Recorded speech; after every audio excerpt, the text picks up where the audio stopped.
Welcome to another edition of the Willie Bragg Show. I'm your host, Willie Bragg. I was supposed to do this video the other day at 8 o'clock Thursday evening. Was it 7 o'clock Thursday? Yeah, it's 8 o'clock. I overslept. So that explains why I had to postpone it to now. So I hope y'all accept my apologies. I'll try to do better. So anyway, I want to go and give a shout out real quick before we get started on everything here. Shout out, well, from a few days ago, Catherine M. Klowski, Ross. She's still here. Great, and that's now that the U.S. House of Representatives has passed a resolution that may have banned portions of the New Testament. Will Trump be arrested for selling the MAGA Bibles? Inquiring Minds wants to know. Yep. Very true. Very true. And Snipe Hunter says, hello there, everyone. Hello, Snipe Hunter. And Daniel Berry Sports Highlight says, hello. Hey, everyone. Happy Saturday. So happy Saturday to everyone here.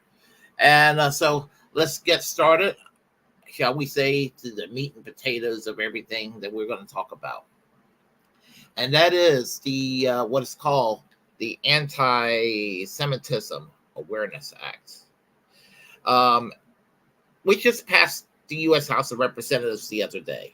And what this means is that is in response to the encampment movement that's been going on the campus around the country. And that the media has been painting these protesters as Hamas sympathizers and anti-Semites and all of this, which, a lot of the students, again, who are protesting on behalf of the Palestinians are Jewish themselves. They're not all leftists. Some of them are. Most of them are. Not all. There are people out there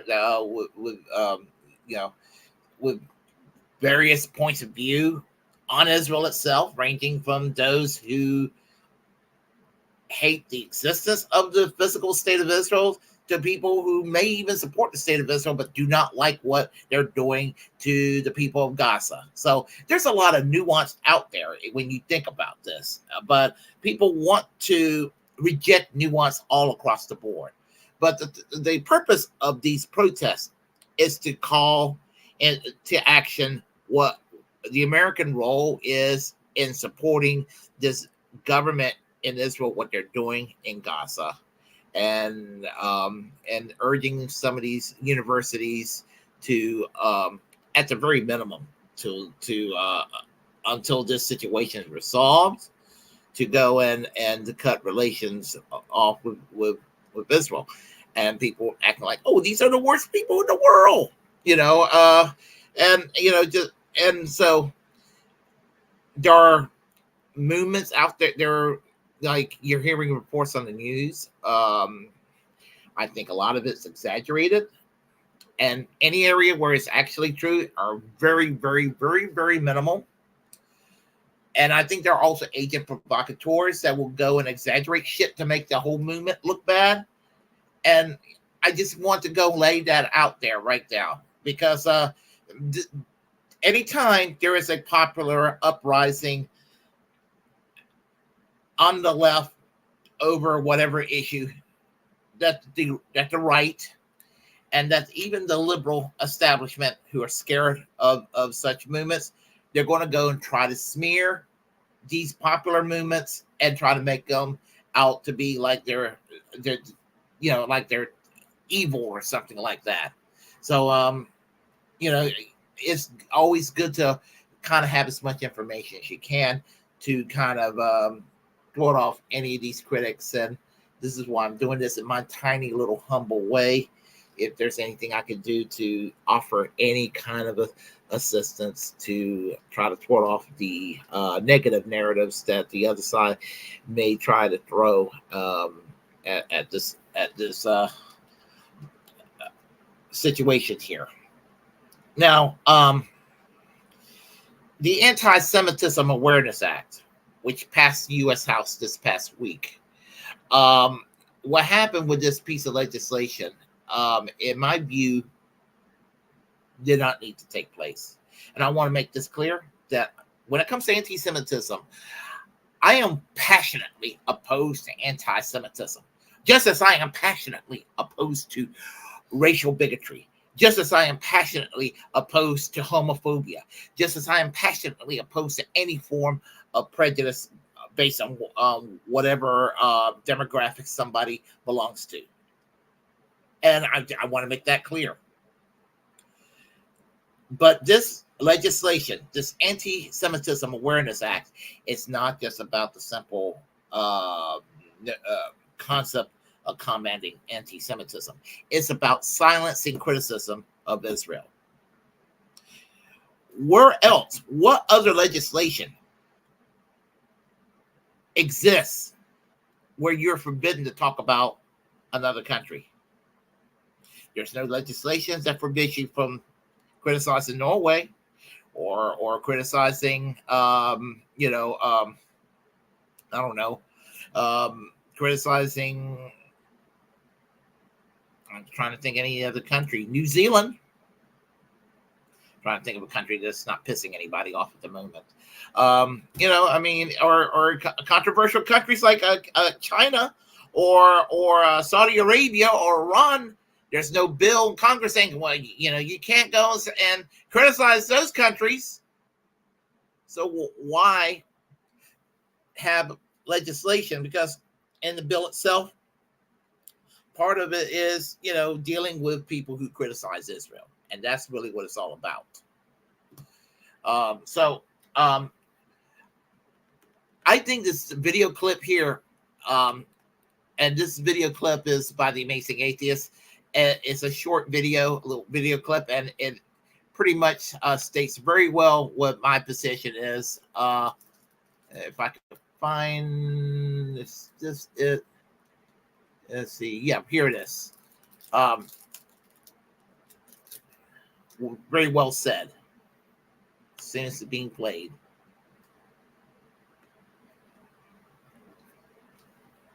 In a second.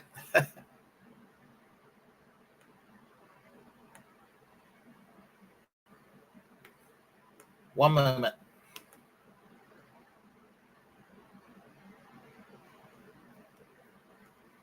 Okay. Ready or not. The Israeli government is not the same thing as the Jewish people. Conflating the two things as being one is a false equivalence. Anybody who uses this Israeli issue to spread hatred of the Jewish people is a piece of shit in my eyes.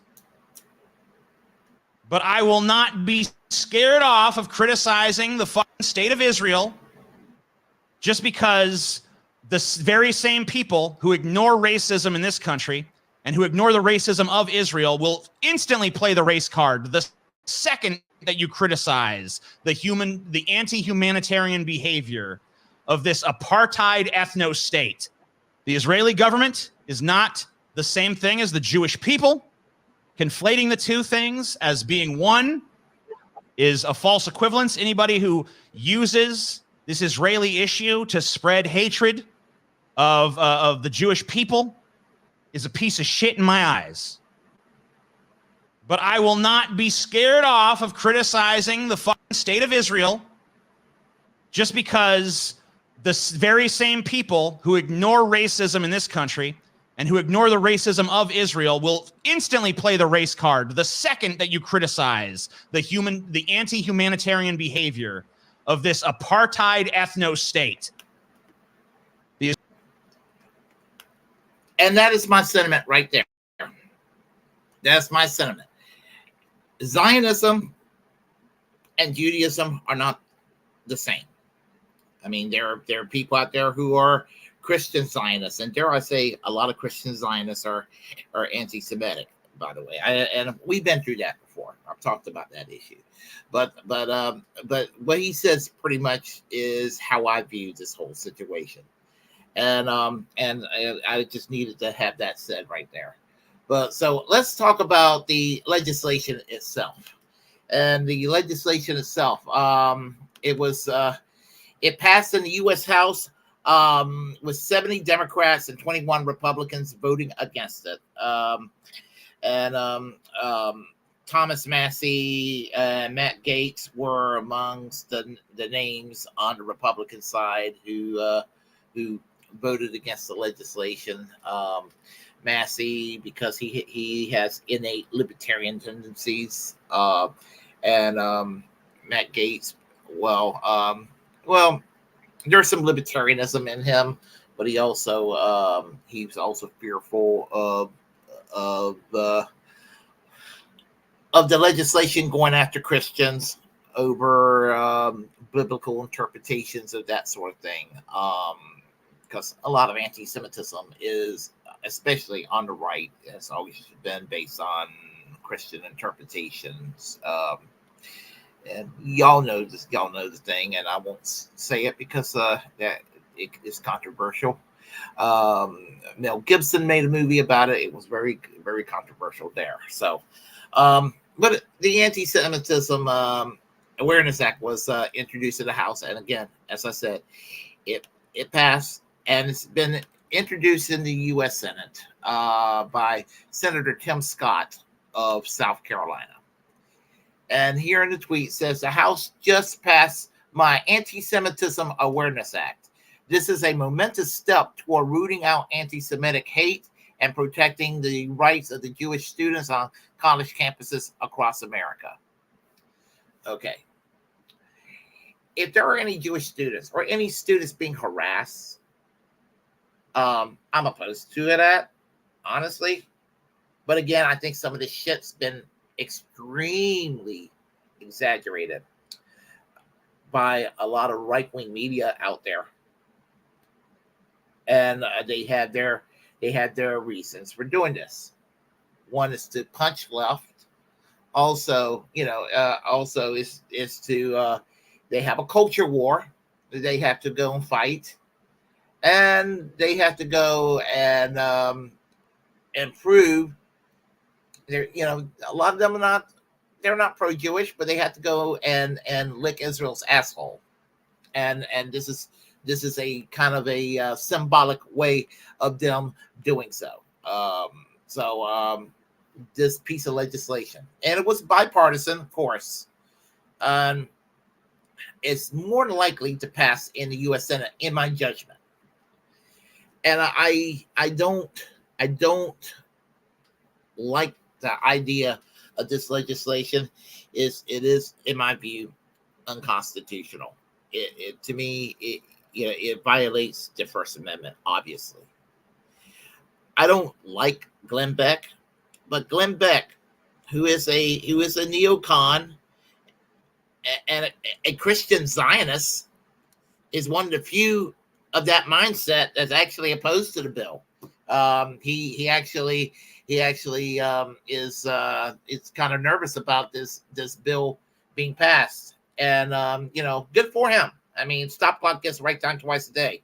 I can't stand Glenn Beck. I think he's a piece of shit, but good for him. Good for him on that one.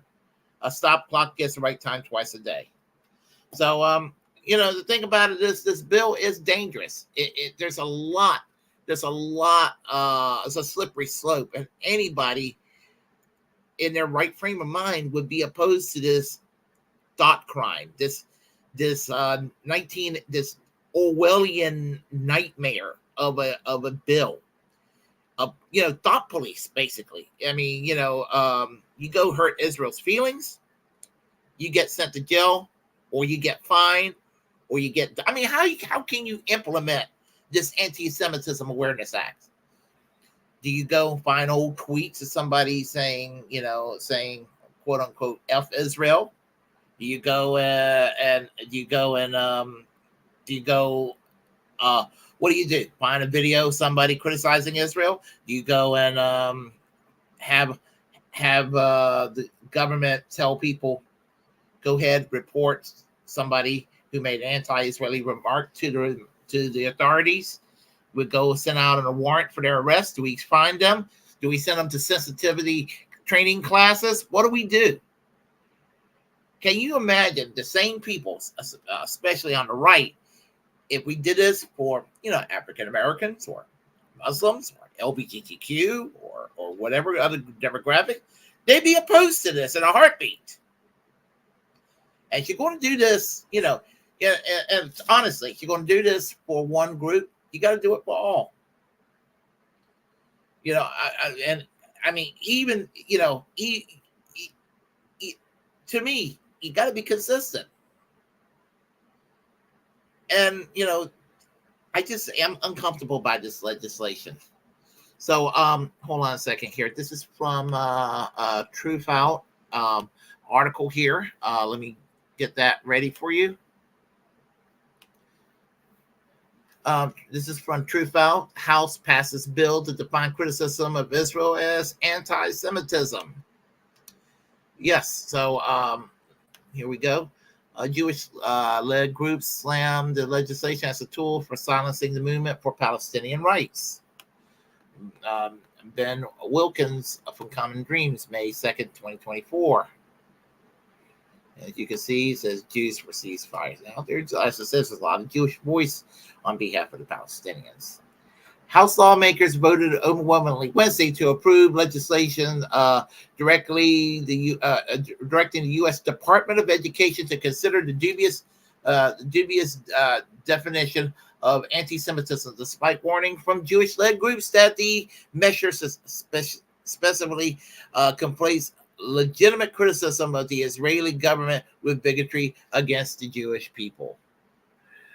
House members approved the Anti-Semitism Awareness Act, bipartisan legislation introduced last year by Representative Mike Lawler, Republican, New York, Josh Gottheimer, Democrat, New Jersey, Max Miller, Republican, Ohio, Jared Moskowitz, Democrat, Florida, in the lower chamber, and Senator Tim Scott in the U.S. Senate by a vote of 320 to 91.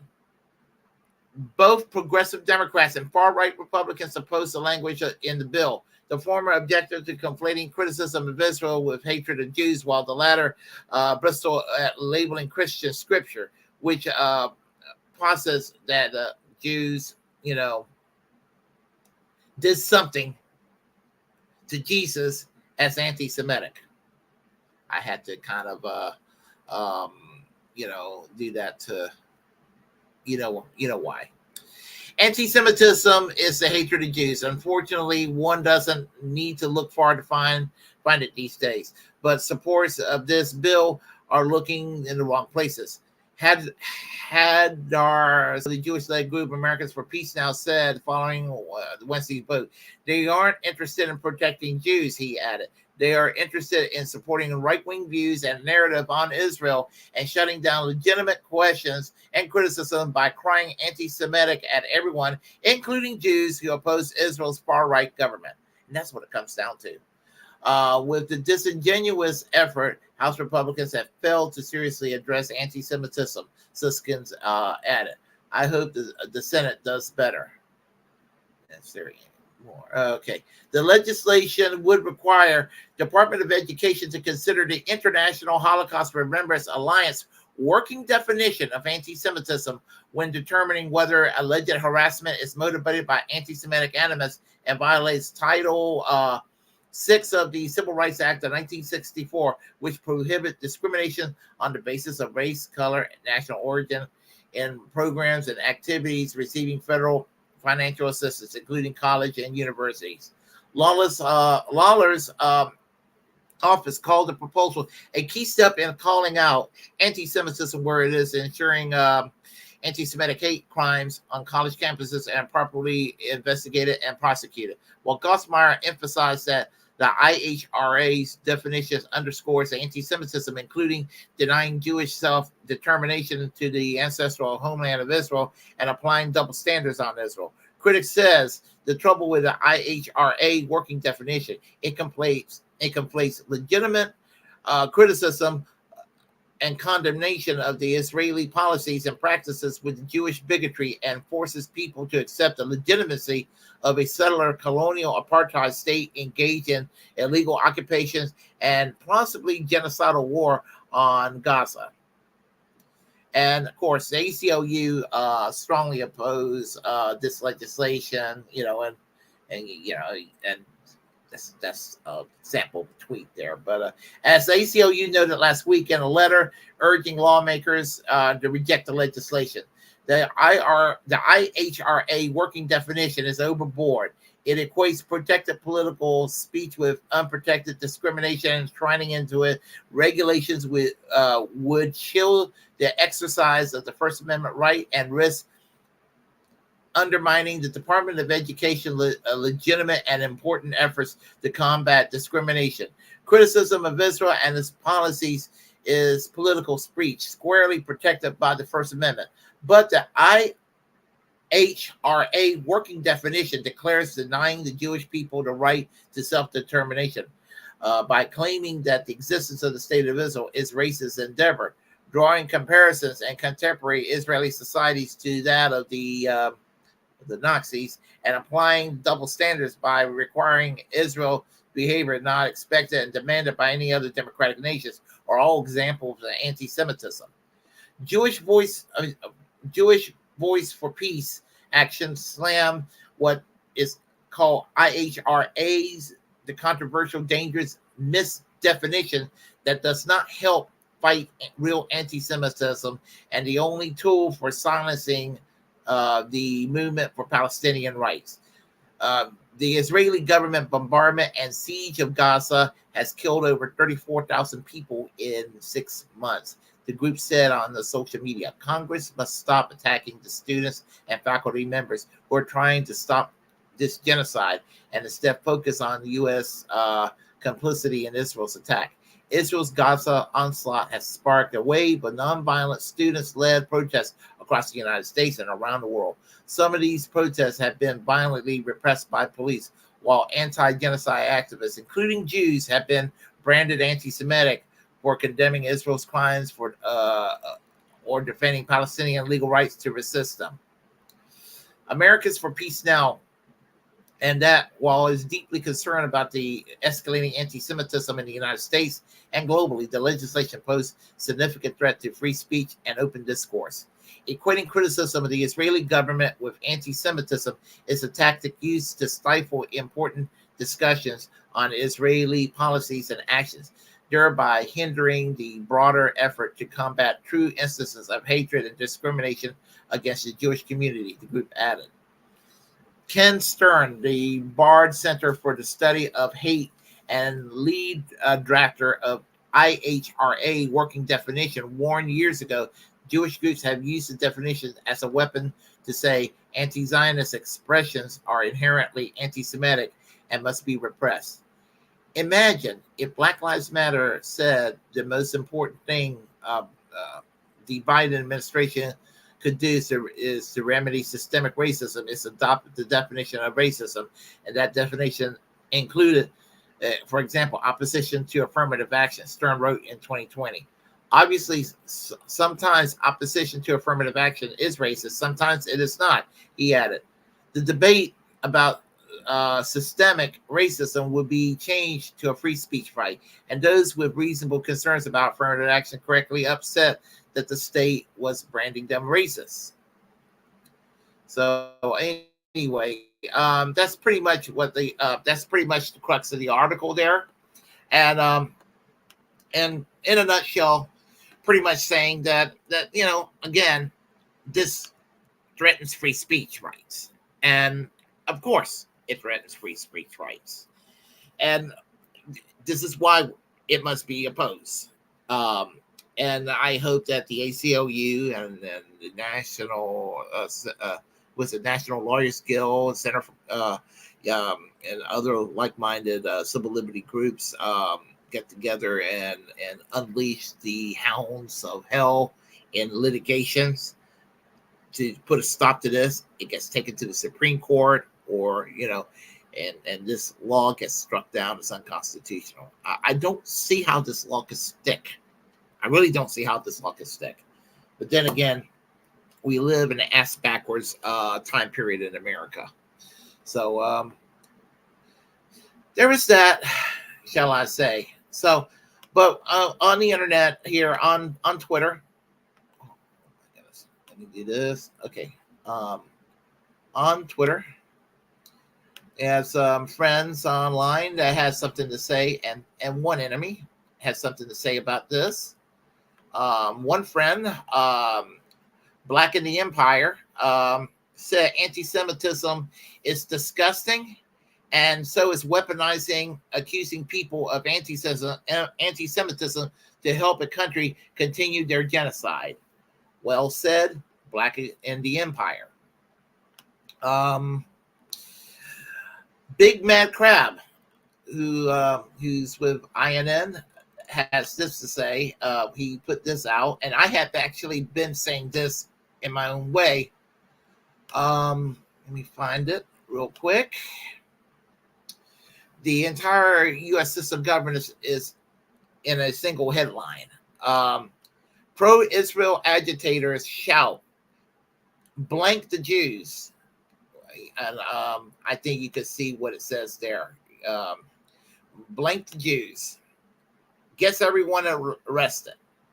So, and that's what I've been saying. They're going to be agent provocateurs out there to make the movement look bad.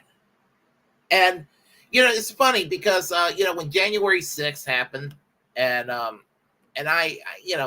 January 6th happened, what happened out there, what the response was from some people on the right, that Nancy Pelosi made a phone call and got Antifa and Black Matters to infiltrate the Stop the Steal rally and pretended to be, deranged Trump MAGA freaks and broke into the U.S. Capitol. That was the conspiracy theory, of some, that was the conspiracy theory. And I don't believe that was the case, but, they will say shit like that, but, if it's something stupid that comes out of libs of TikTok or they'll go and whatever they can to take something extreme to make the left look bad, nobody ever talks about it being agent provocateurs. And why not? Because this is what they've done for years. I mean, whether the FBI's been known to do this for years, to go and disrupt and go and to make the left look bad. Why we're not saying this about these events? Because I wouldn't put it past the FBI to do something like this. I really wouldn't. But as I said, it's important to support this movement because, as I said, I mean, we're getting close to 40,000 people dying over there. And, we need to put a stop to this, to this genocide. And long live the International Criminal Court. And I hope to see Benjamin Netanyahu face his day at ICC. I definitely do, because he's an evil man. Well, here in America, let's talk about a piece of shit that has something to say about the matter, and that's right-wing commentator Mark Levin, a man who claims he's for free speech, unless it's a speech he doesn't like. And he says here, this little bearded, bald Karen of a human being says, round them up, deport those who are here on student visas, arrest all others, and put out their names and photos so everyone who knows who never to hire. Make sure they receive no student loan forgiveness or any other federal funds of any kind. They might be Hamas. We're red-blooded Americans. We own this country. They don't. That's Mark Levin in a nutshell. If you never heard of Mark Levin, that's how he sounds in all his shows.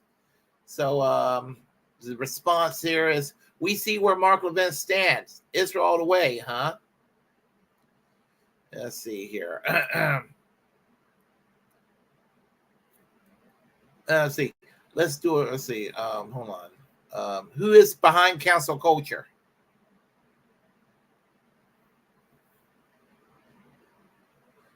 How about we deport all dual citizens instead? This is almost outright Hitlertarian. Just replace Hamas with Jews and Americans with Germans, and you've done it. Keep showing your true colors, Mark. That's a great response. That is a great response. And let me scroll down a little bit here. Hold on a second. All right. Let's see. Hold on a second here. I have a reason for scrolling down. If I can find it, and I'll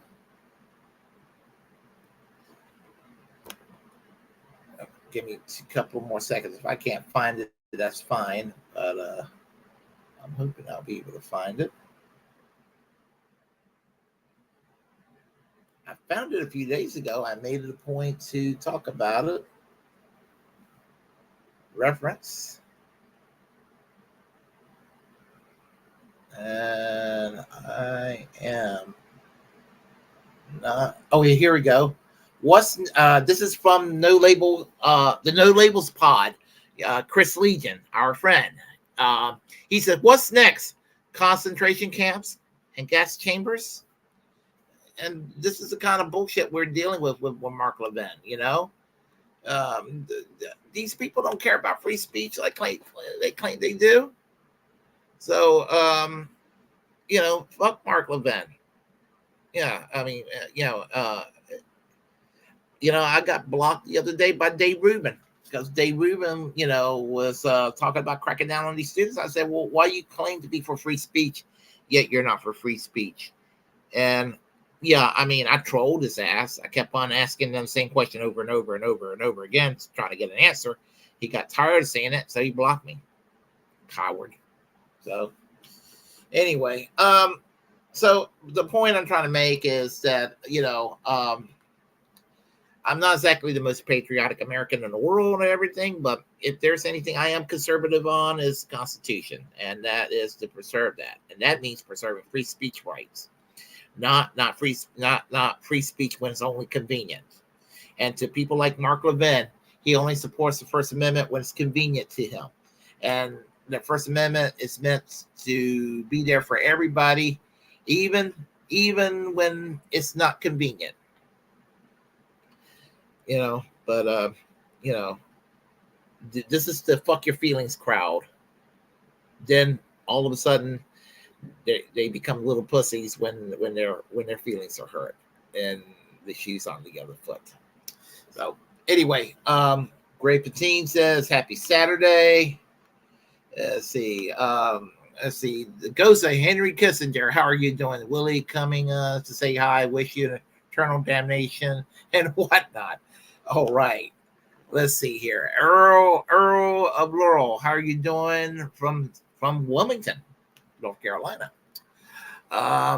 Dr. Nick Riviera. Hi, everyone. Let's see. All right, let's go and scroll. Do I see any more people here? Retro Gamer, how are you doing today? All right.